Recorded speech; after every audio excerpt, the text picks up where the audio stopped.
साथियों नमस्कार, कैसे हैं आप सब लोग। एंटी करप्शन मामलों को लेकर एक महत्वपूर्ण जजमेंट आया है ऑनरेबल राजस्थान हाई कोर्ट का। साथियों जजमेंट है क्लोन सीडी के ऊपर और इसके साथ साथ इसका महत्व क्या है इसको डिस्कस किया गया है। अगर क्लोन सीडी नहीं मिलती है आपको तो कोर्ट ने यहाँ तक कहा है कि it will denial to fair trial and fair process. और अल्टीमेटली जो कंसर्न जज साहब थे इनके ऑर्डर को सेट असाइड कर दिया और क्वैश कर दिया और डायरेक्शन दिए कि आप आरोपी को क्लोन सीडी प्रोवाइड करवाइए। साथियों मामला क्या है इसको हम समझेंगे। टेक्निकली हर एक बात को जो हम समझेंगे, पर चीज़ों को समझने के लिए उसको नोट डाउन करना ज़रूरी है, ताकि जो कुछ समझा हुआ है अगर नोट डाउन है तो कंसेप्चुअली खुद भी क्लियर रहोगे। कोई इशू डिस्कस करना है विथ योर एडवोकेट तो आप इन जजमेंट की लाइट में उनसे डिस्कस भी कर सकते हैं। साथियों क्लोन सीडी जो है वो आज के विषय को इंडिकेट कर रहा है और ख़ासकर क्लोन सीडी की रिक्वायरमेंट क्यों पड़ जाती है और क्लोन सीडी कैसे तैयार होती है और क्लोन सीडी को लेकर लीगल पोजीशन क्या है, ये आज हम डिस्कस करेंगे in addition to the main topic. साथियों सबसे पहले आप नोट कीजिए judgement honourable Rajasthan high court का। जजमेंट है जयदीप बनाम स्टेट ऑफ राजस्थान। जजमेंट है 17/1/2025 का। ऑनरेबल राजस्थान हाई कोर्ट ने इस जजमेंट को जो है पारित किया। साथियों जो ये कंसेंट मामला है ये है under prevention of corruption act. Usually क्या होता है प्रिवेंशन ऑफ करप्शन एक्ट में कि दो स्टेजेस होती हैं जहां पर आपकी रिकॉर्डिंग होती है। पहला होता है वेरिफिकेशन और दूसरा होता है trap proceeding.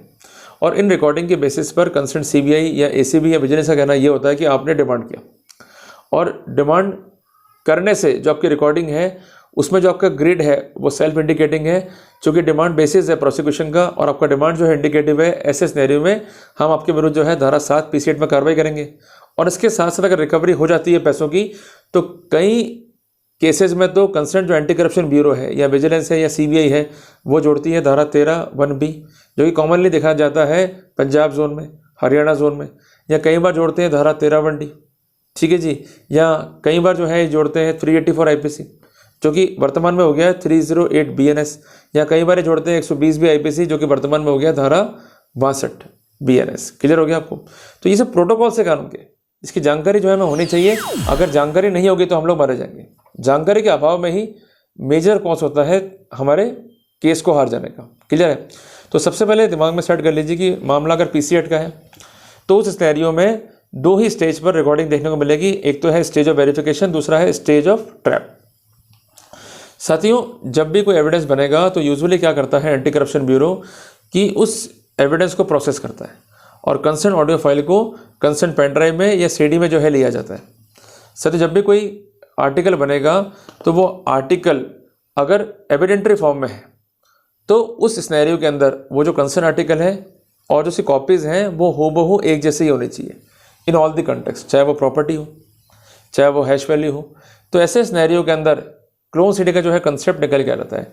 Clone CD means अगर आपने एक ही प्रोसेस में सीडी तैयार करी है तो ऐसे सिनेरियो में जो आरोपी के पास सीडी है उसका कंटेंट, जो जज के पास सीडी है उसका कंटेंट, जो सीडी आईओ के पास है उसका कंटेंट एक जैसा होना चाहिए। उसमें कोई भी वेरिएशंस नहीं होने चाहिए, उसमें कोई भी अप्रॉक्सीमेटी नहीं होनी चाहिए। अगर अप्रॉक्सीमेटी है या एक सीडी बनाकर सेकेंड सीडी जो है तैयार की गई, बाद में थर्ड सीडी जो है तैयार की गई, they cannot be termed as a clone CD. जिस कारण जो ये कंसर्न केस था इसमें जो कंसर्न एडवोकेट साहब थे डिफेंस की ओर से, उन्होंने अर्जी के माध्यम से क्लोन सीडी मांगी और साथ साथ हैश वैल्यू मांगा ताकि ये स्टैंड कर सकें कि हैश वैल्यू जो है मैच कर रहा है तभी वो प्रॉपर जो है क्लोन सीडी है। अगर वो मैच नहीं कर रहा है तो ये क्लोन सीडी नहीं होगा। साथियों ये एप्लीकेशन जो है ट्रायल कोर्ट ने खारिज कर दिया। मामला जो है राजस्थान हाई कोर्ट में गया। 3 महत्वपूर्ण निर्णय पर जो है रिलाई किया गया। निर्णय नंबर 1 P गोपाल बनाम स्टेट ऑफ केरला।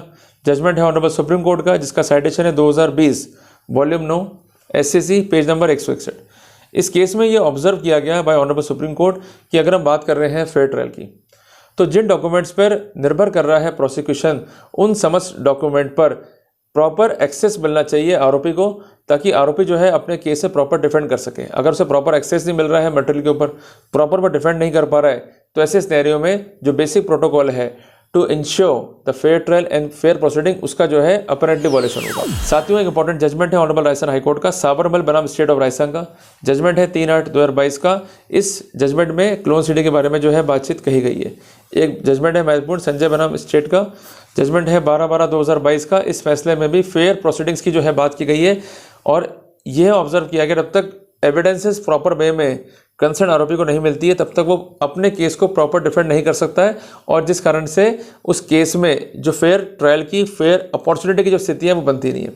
साथियों, बेसिकली क्लोन सीडी की मांग क्यों करता है आरोपी? वो ये कहना चाहता है कि जो भी डॉक्यूमेंट रिलाई कर रहा है प्रोसिक्यूशन, और जो डॉक्यूमेंट पड़ा है जज साहब के पास में, अगर उससे डॉक्यूमेंट हमारा मिसमैच होगा तो हम जो डॉक्यूमेंट पर तैयारी कर रहे हैं वो तैयारियाँ होंगी हमारे उस डॉक्यूमेंट पे जो हमें मिला है, ना कि उस डॉक्यूमेंट पे जो कोर्ट के पास में है। तो कोर्ट के पास डॉक्यूमेंट है और जो डॉक्यूमेंट हमारे पास में है उसमें वेरिएशन आने की पॉसिबिलिटी रहेगी। तो वेरिएशन ना हो इसलिए क्लोन सीडी जो है इंपॉर्टेंट होती है। और क्लोन सीडी वो है या नहीं है जिसका बेसिक पैरामीटर है हैश वैल्यू। क्लियर है बात ये?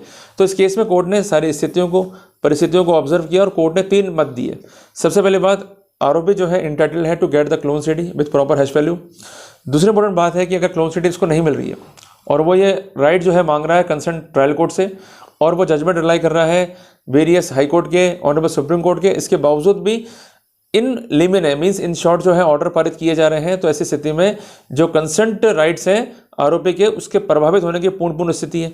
और तीसरी इंपॉर्टेंट बात है कि अगर आरोपी को हमने अधिकार नहीं दिया तो ऐसी स्थिति के अंदर जो आरोपी के फंडामेंटल राइट्स हैं उसके हनन होने की, जो आरोपी के बेसिक राइट्स हैं उसके हनन होने की पॉसिबिलिटी रहेगी। And we can not say we are going to provide him the fair trial. और जब तक फेयर ट्रायल नहीं है तब तक ये आर्टिकल 21 संविधान के प्रावधानों के उल्लंघन की स्थिति होगी। क्लियर है बात? तो साथियों, जब भी आप अपने केस को स्टडी कर रहे हैं तो सबसे पहले ये अश्योर कर लें कि आपके पास क्लोन सीडी है या नहीं है। अगर नहीं है, there is no need to worry, you may rely on section 207 of CRPC और सेक्शन 230 ऑफ BNSS। करना क्या आपको कि जो भी आपके ऑब्जेक्शंस हैं वो लिखित में सबमिट करने हैं कोर्ट को, और कोर्ट से कहना कि हमें जो सीडी मिली है क्लोन सीडी है ही नहीं। क्लोन सीडी कब बनती? कि जब आपका जो कंसर्न आर्टिकल है और जो हमारा कंसर्न आर्टिकल है वो बिल्कुल मैच करता है एक ही लाइन के ऊपर, जबकि इस बात को अश्योर करने के लिए हैश वैल्यू नहीं है। तो एटलीस्ट जो मटेरियल फाइल पर है इलेक्ट्रॉनिक फॉर्म में उसका हैश वैल्यू मंगाया जाए, ताकि कंसर्न मटेरियल जो सीडी के अंदर है या पेन ड्राइव में है बेसिकली क्लोन फॉर्म में है या नहीं है इस बात को हम अश्योर कर सकें। क्लियर है बात? ये अगर ये राइट कोर्ट आपको नहीं देता है या ऐसे राइट को एक्सेस करने में कोर्ट आपकी हेल्प नहीं करता है, then definitely you may identify the same issue as the case of unfair proceeding. तो ऐसे सिनेरियो में आप हाई कोर्ट जाकर भी रेमेडी ले सकते हैं। और इस कॉन्टेक्स्ट में 3 इंपॉर्टेंट जजमेंट, एक तो है ऑनरेबल सुप्रीम कोर्ट का जो मैंने आपको नोट डाउन कराया, और 2 है ऑनरेबल राजस्थान हाई कोर्ट का जो मैंने आपको नोट डाउन कराया, उस पर आप जो है रिलाई कर सकते हैं। और एंड पॉइंट ये है इस सिनेरियो का कि फेयर ट्रायल आपका अधिकार है। अगर यह अधिकार आपको नहीं मिल रहा है तो प्रोसीडिंग विशिएट है, तो इस पॉइंट पर भी हम एक्विटल मांग सकते हैं। तो ध्यान रखिएगा, डिफेंस के पास कई बिंदु होते हैं और उन बिंदुओं में right to get a clone CD, right to get a clone file is the important right. अगर ये राइट आप वेव कर रहे हो, इस पर चर्चा नहीं कर रहे हो, तो डेफिनेटली आप बचाव की स्थिति को और कमजोर कर रहे हो। तो बचाव तभी मजबूत होगा जब हम कानून को समझेंगे, पढ़ेंगे, उसका अवलोकन करेंगे और उसकी लाइट में प्रैक्टिकली एप्लीकेशंस मूव करेंगे और अपने अधिकारों की मांग करेंगे। तो अधिकारों की मांग करो। अगर मांग नहीं करोगे, बात को नहीं करोगे, तो it will amount to waiver, और वेवर होने का कोई फायदा आपको नहीं होगा। उल्टा इसका फायदा जो है प्रोसिक्यूशन को मिल रहा है, जो गलत एविडेंस बना के लिया है उस पर जो है वो सक्सीड हो रहे हैं। इसलिए हर एक बात पे आपत्ति करना सीखो, बोलना सीखो। बोलोगे नहीं, आपत्ति नहीं करोगे, नुकसान आप ही खा जाओगे। तो जल्दी मिलते हैं अपन एक नए टॉपिक के साथ। टिल देन, जय हिंद, जय भारत।